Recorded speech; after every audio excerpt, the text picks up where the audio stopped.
سيئات أعمالنا من يهده الله فلا مضل له ومن يضلل فلا هادي له وأشهد أن لا إله إلا الله وحده لا شريك له وأشهد أن سيدنا وسندنا وحبيبنا ونبينا ورسولنا وشفيعنا ونبينا ورسولنا وكريمنا وملجأنا ومأوانا محمدا عبده ورسوله الذي أرسله الله بالحق بشيرا ونذيرا وداعيا إلى الله بإذنه وسراجا منيرا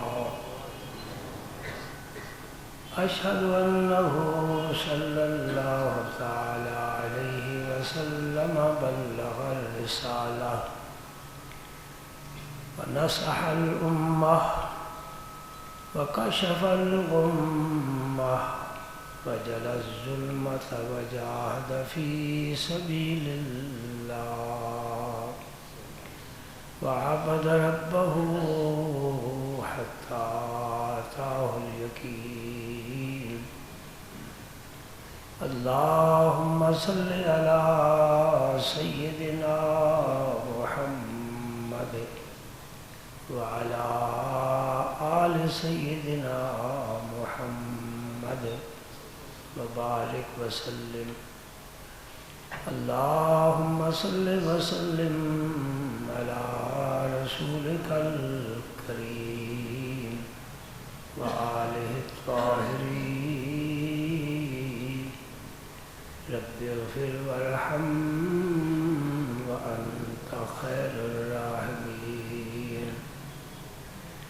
أما بعد فأعوذ بالله من الشيطان الرجيم بسم الله الرحمن الرحيم إن الله وملائكته يصلون على النبي يا أيها الذين آمنوا صلوا عليه وسلموا تسليما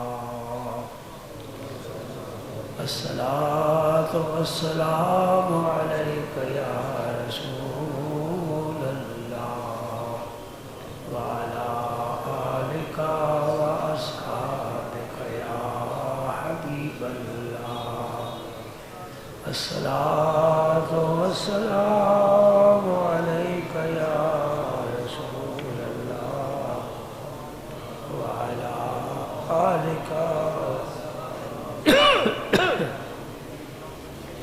الصلاة والسلام عليك يا رسول الله وعلى آلك وأصحابك يا حبيب الله الصلاة والسلام عليك يا رسول الله وعلى آلك وأصحابك يا حبيب الله وعن جابر بن سمرة رضي الله تعالى عنه قال كان رسول الله صلى الله عليه وسلم طويل الصمت رواه في شرح السنة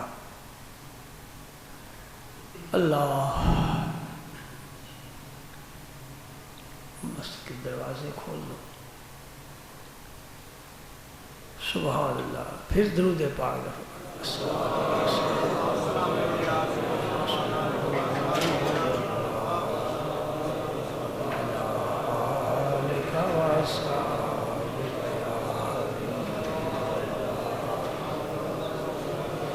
الصلاۃ والسلام علیک یا رسول اللہ وعلی آلک واصحابک یا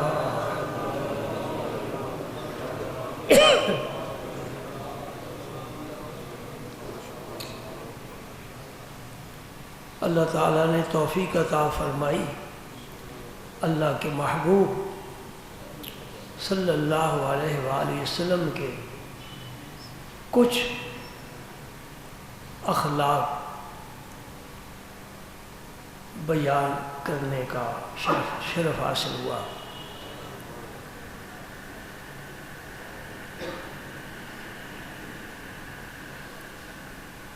میرا اپنا مشاہدہ ہے، تجربہ ہے،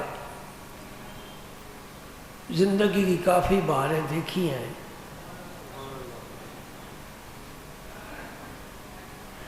بہت کم لوگ ایسے ہوں گے، بہت کم لوگ ایسے ہوں گے جن کی یہ کوشش ہو کہ میں سنور جاؤں۔ میری بات سمجھ رہے ہیں؟ آدمی کس طرح سنور جاتا ہے؟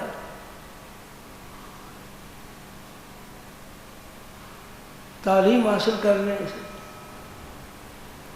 بڑے بڑے تعلیم یافتہ گمراہ، تعلیم دنیا کی ہو یا دین کی ہو، سکول کالج کی، یونیورسٹی کی ہو یا مدرسے کی ہو، جامعہ کی ہو، تعلیم سے آدمی نہیں سنورتا۔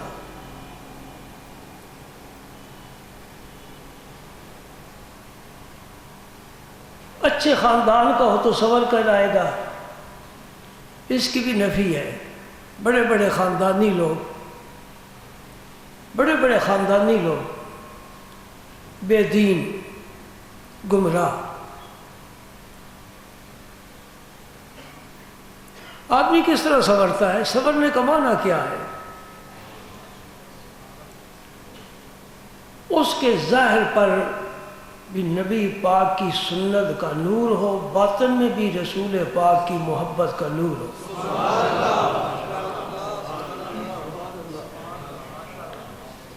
گزر جائے نا، دیکھنے والا سمجھ جائے کہ یہ مومن جا رہا ہے۔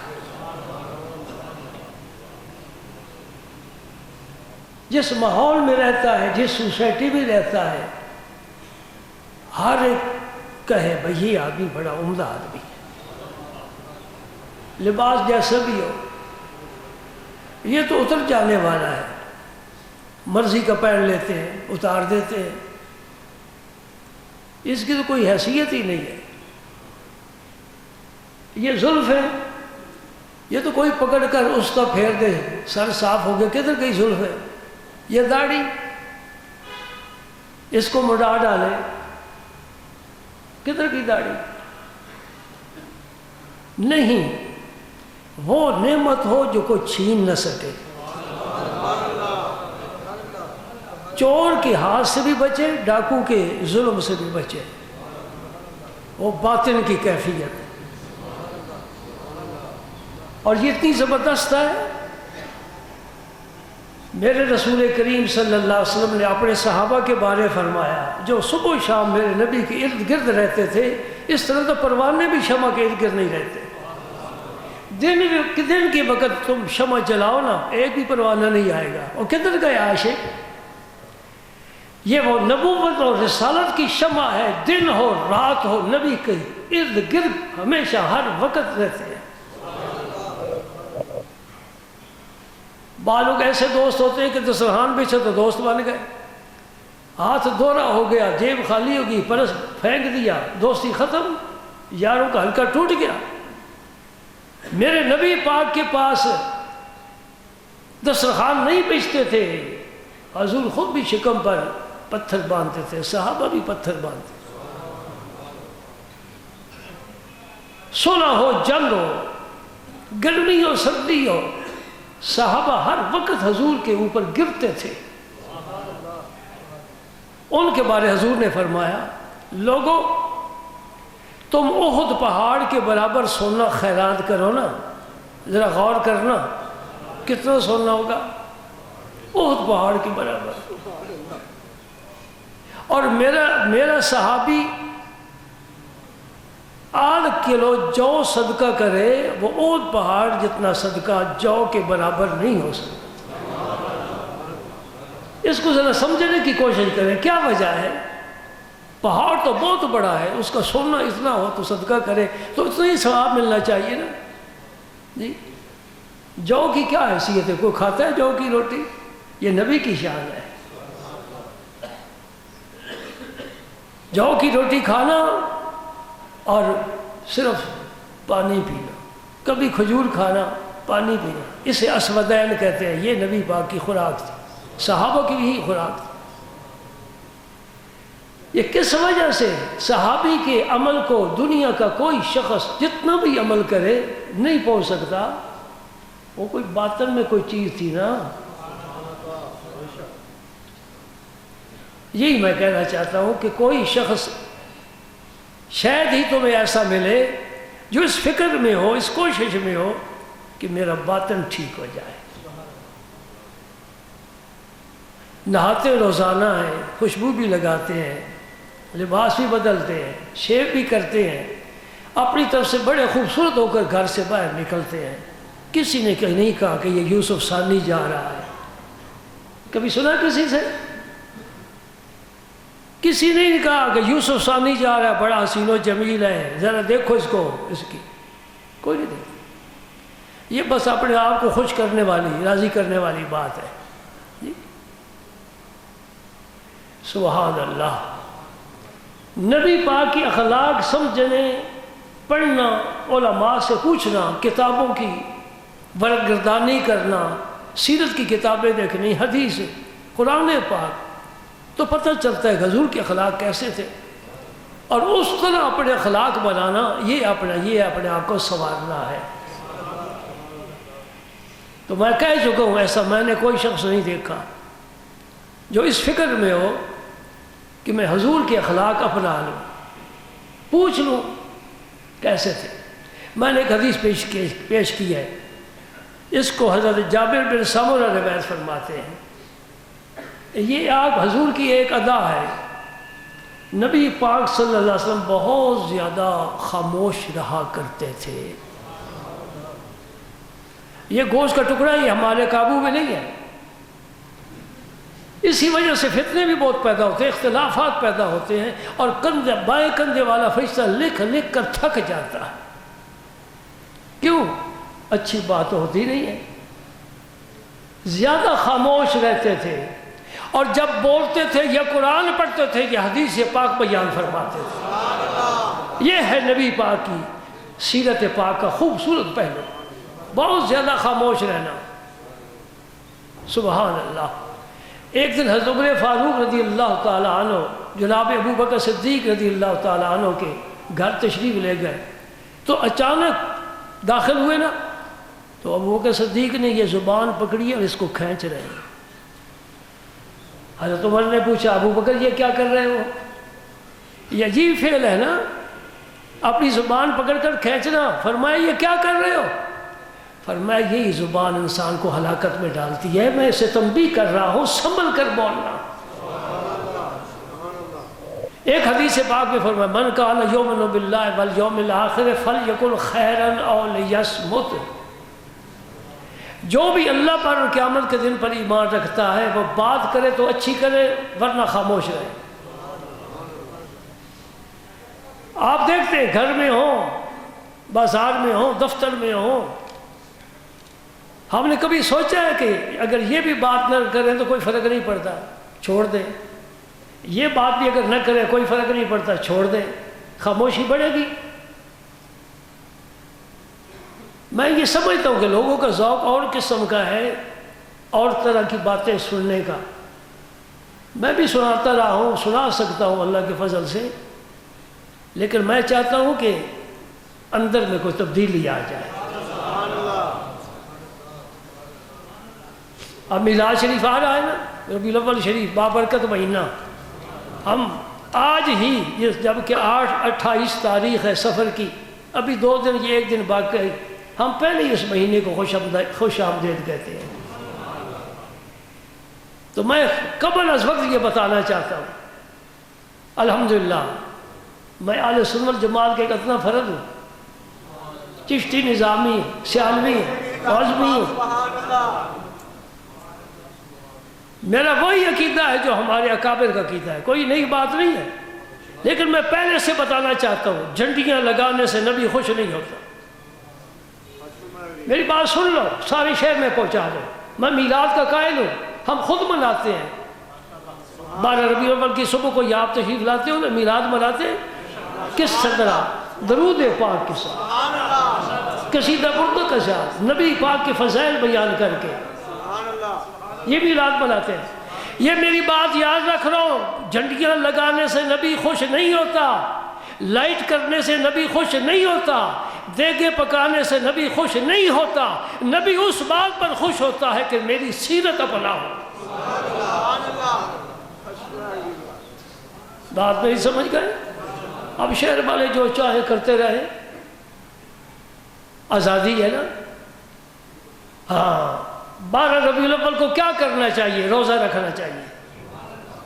میں پہلے عرض کر رہا ہوں، شاید وقت نہ ملے، اس لیے کہ 10 محرم کو یہودی مدینہ پاک میں روزہ رکھا کرتے تھے۔ حضور ہجرت فرما کر تشریف لے گئے تو فرمایا روزہ کیوں رکھتے ہو؟ یا رسول اللہ، موسیٰ علیہ السلام رکھتے تھے، آپ نے ہمیں حکم دیا، وہ کیوں رکھتے تھے؟ حضرت 10 محرم کو ہم فرعونیوں سے نجات پا کر سلامت کنارے پر چلے گئے، فرعون غرق ہوا، اس دن ہمیں رب نے نجات دی، ہمیں نعمت دی، ہم خوشی کے طور پر روزہ رکھ کر اللہ کا شکر ادا کرتے ہیں۔ 12 ربیع الاول کو حضور کی آمد کی خوشی میں شکرانے کے طور پر اظہار مسرت کے لیے روزہ رکھنا۔ نمبر 2، کعب بن مالک، جن سے اللہ بھی ناراض ہو گیا، اللہ کے رسول بھی ناراض ہو گئے۔ غلطی کیا کی؟ جہاد میں نہیں جا سکے، طویل حدیث ہے، جہاد پر نہیں جا سکے۔ سلام عرض کی، حضور نے جواب دیا، فرمایا چلے جاؤ، تو ہمارا معاملہ اللہ کے سپرد ہے، اللہ نے حکم دیا بائیکاٹ کرو، سوشل بائیکاٹ، سب صحابہ کو حکم دیا، سلام تک جواب نہ دیا جائے۔ ایسی بھی مثالیں مل جاتی ہیں کہ سلام کا جواب دینا فرض نہیں رہتا۔ ایک فاسق آدمی سلام کرے، بے شک جواب نہ دو، گناہ گار نہیں ہو، بدعتی ہے، بات عقیدہ ہے، مرزائی ہے، سلام کرتا ہے نہ جواب دو، عیسائی ہے نہ جواب دو، یہ کوئی گناہ نہیں ہے۔ ہر ایک کے سلام کا جواب دینا فرض نہیں ہے۔ شرابی ہے، بدکار ہے، ظالم ہے، قاتل ہے، جوا کھیلتا ہے، ڈاکے ڈالتا ہے، چوریاں کرتا ہے، وہ سلام کہے تو بے شک جواب نہ دو، کوئی گناہ نہیں ہے۔ مسئلے سمجھ گئے نا؟ سمجھتے جا رہے ہو؟ ہاں، کہ سیف ملوک سناؤں؟ کیا بات پسند ہے؟ سیف ملوک سناؤں تو برآمدیں بھر جائے، لیکن مجھے رب نے اس منبر پر اس لیے نہیں بٹھایا، اس لیے بٹھایا کہ میرے نبی کا ذکر کرو، قرآن پڑھ کر سناؤ، حدیثیں پڑھ کر سناؤ۔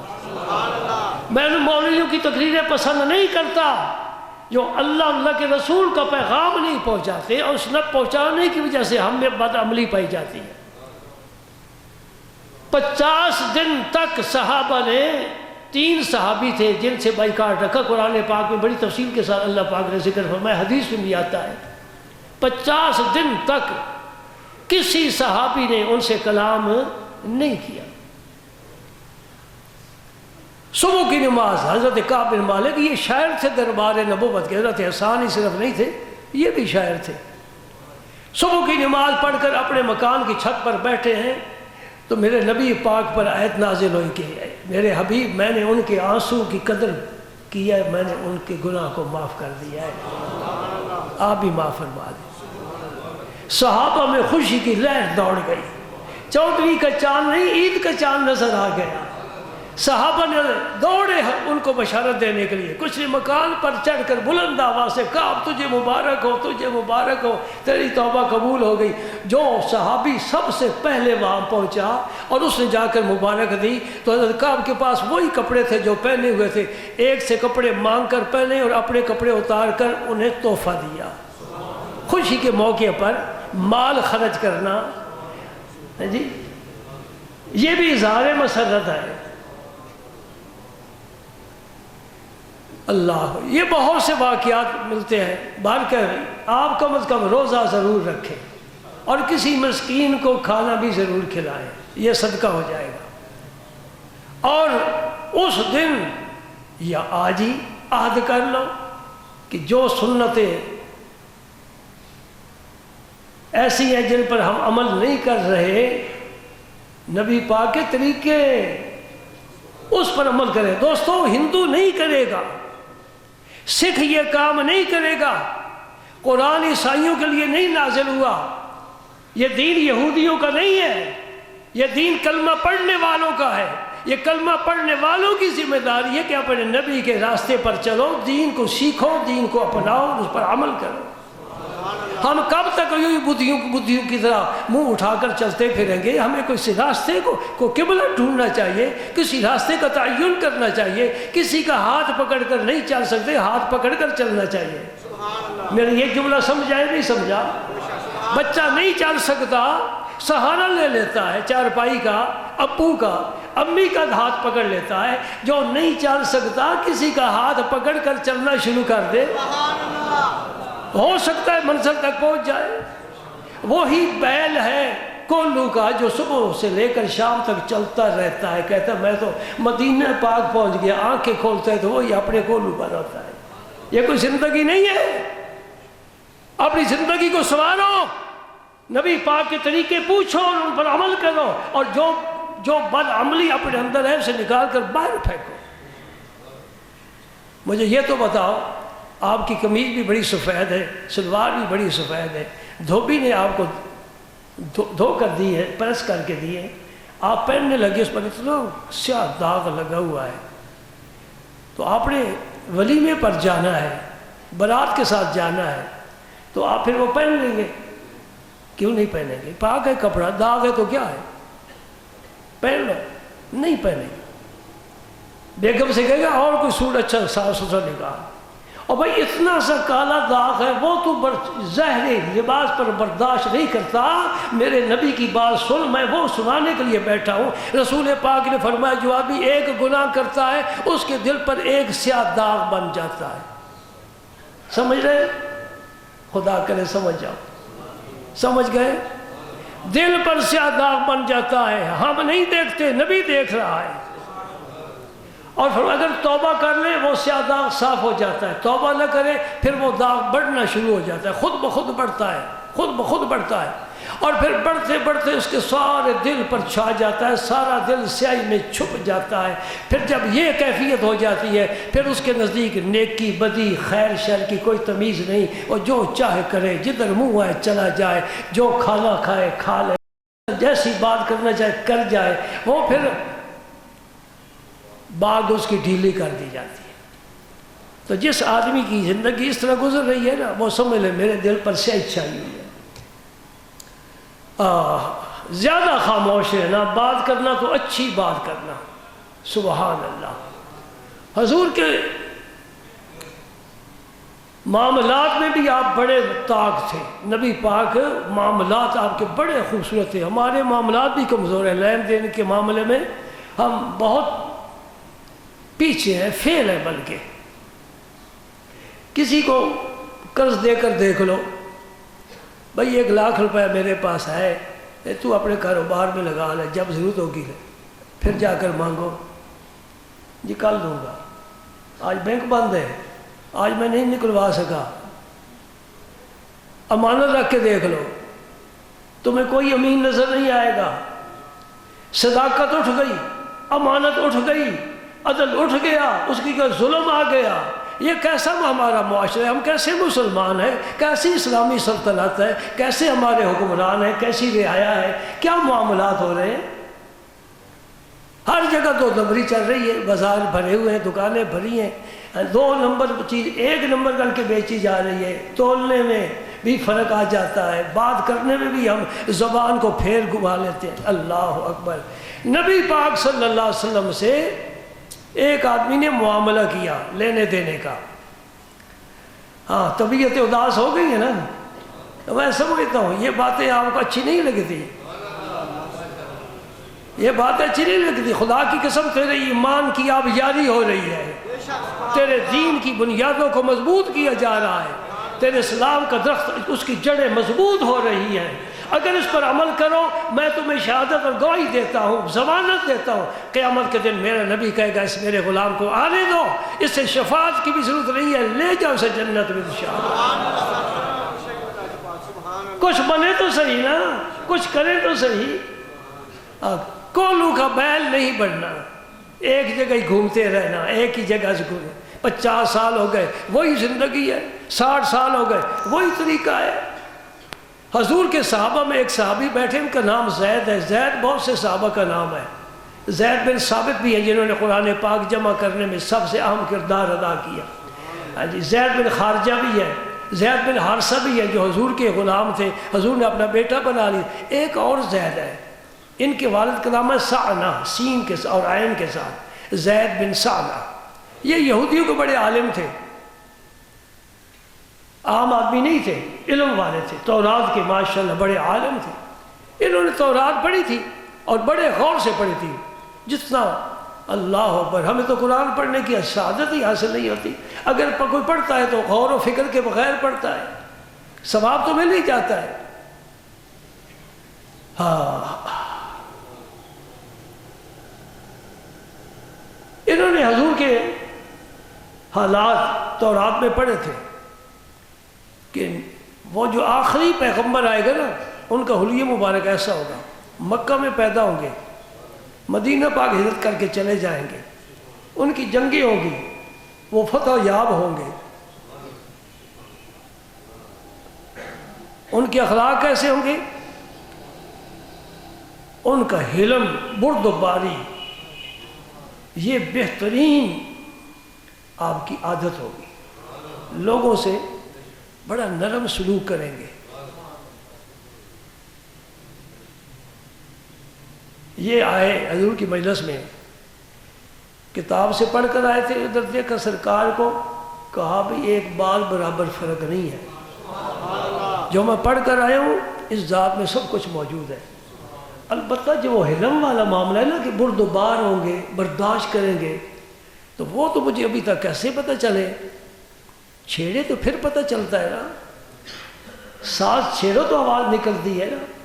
ہاں، چلو میں اس کے ساتھ کوئی معاملہ کر لیتا ہوں، اسے کھجوروں کی ضرورت نہیں تھی، صرف حضور کا حلم پہچاننے کے لیے نا، اس نے کہا کہ میں ان سے کوئی معاملہ کرتا ہوں، حضور کی خدمت میں حاضر ہوا۔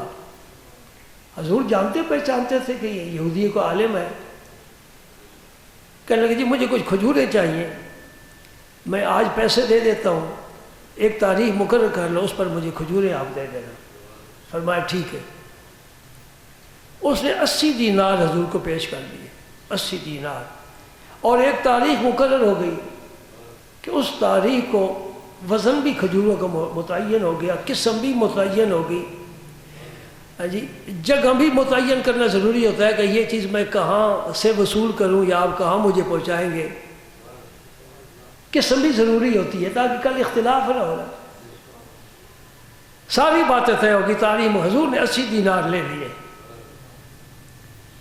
اور زید کہتا ہے، خود کہتے ہیں، پہلے کہتا ہے اب کہتے ہیں، اب رضی اللہ تعالی عنہ ہم کہیں گے کہ میں اس مقررہ تاریخ سے پہلے چلا گیا۔ حق تو نہیں بنتا نا، یہ کوئی اصول نہیں ہے، تاریخ کا انتظار کرو، تاریخ پر جاتا تو پھر آپ مجھے کھجوریں دے دیتے، تو پھر حضور کے اندر جو چھپی خصلت ہے وہ میں کیسے پہچان جا سکتا تھا، مجھے نہیں پتہ چلا، لہذا میں نے حضور کو ذرا ٹٹولنا چاہا، نبض پر ہاتھ رکھا نا، اس تو جبریل بھی ہاتھ رکھے وہ بھی پاس کر دے، تو عام آدمی ہے، سبحان اللہ۔ اس تاریخ مقررہ سے پہلے چلا گیا زید، کہتا ہے محمد صلی اللہ علیہ وسلم، یوں ہی پکارا کرتے تھے نا، غیر، آپ نے نہیں، میں نے تمہیں پیسے دیے تھے، فرمایا ہاں تم نے مجھے 80 دینار دیے تھے اور وعدہ دیا تھا میں تمہیں کھجوریں دوں گا، انہوں نے کہا جی نہیں آج مجھے چاہیے۔ حضور نے فرمایا بھی وعدہ نہیں آیا، اس نے کہا میں نہیں وعدے کا سمجھتا، بس میں نے تمہیں پیسے دیے تھے، کافی دن ہو گئے، میری کھجوریں مجھے چاہیے۔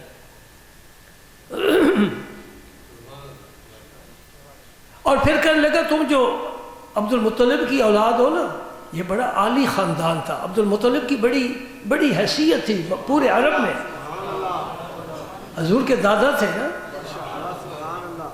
سبحان اللہ۔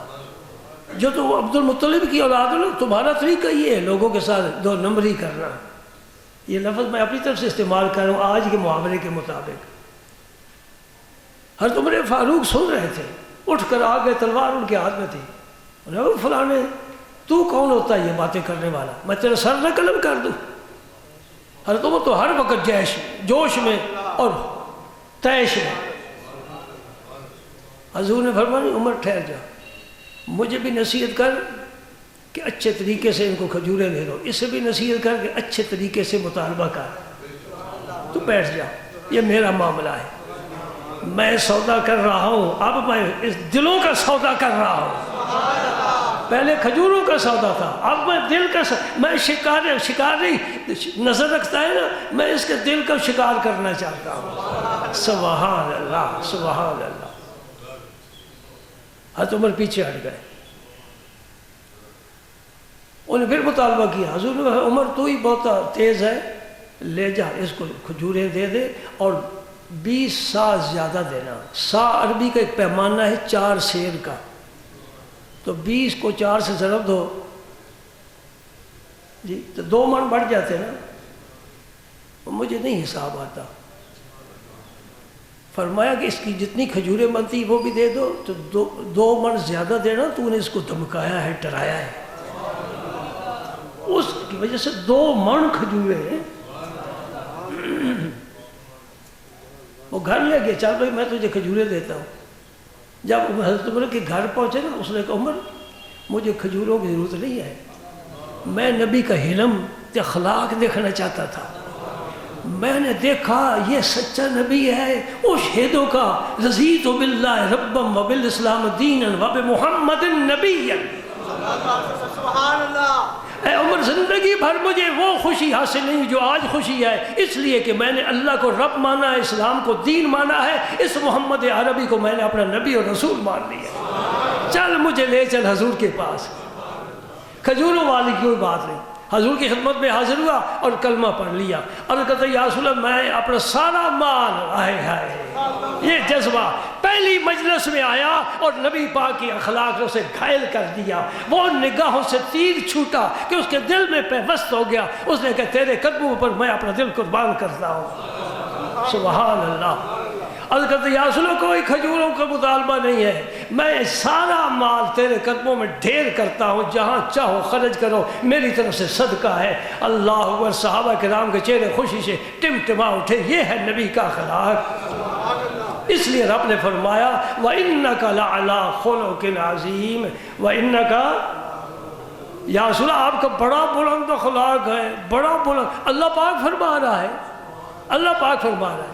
ایک حدیث پاک اور سنو، اس کے راوی حضرت علی المرتضیٰ ہے، حیدر کرار شیر خدا کرم اللہ وجہ الکریم۔ سبحان اللہ۔ یہ بہقی کی شریف کی حدیث ہے، نبی پاک صلی اللہ علیہ وسلم کی ساتھ ایک اور یہودی نے اسی طرح کا معاملہ کیا تھا، اور اس نے 5 نمازوں تک حضور کو روک کے رکھا، میں نہیں اٹھنے دوں گا آپ کو۔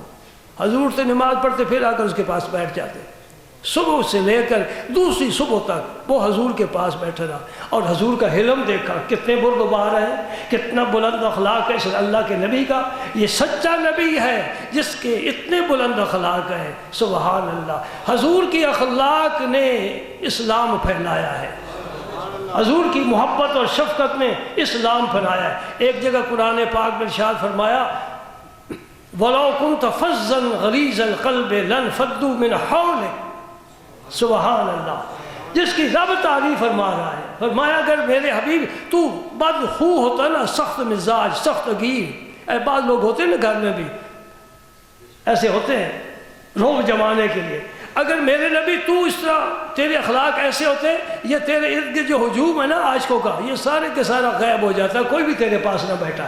تیری محبت، تیری نرم مزاجی، بلند اخلاقی، بہترین خوشبو والی اس کو دیکھ کر لوگ جمع ہوتے ہیں، تیرے ارد گرد جمع ہوتے ہیں، ہر وقت جمع رہتے ہیں، جانے کا نام ہی نہیں لیتے۔ سبحان اللہ۔ سبحان اللہ۔ اللہ تعالیٰ سے دعا ہے اللہ پاک ہمیں بھی حضور کے وہ اخلاق کی جو نعمت ہے اس میں سے ہمیں بھی کچھ حصہ عطا فرمائے۔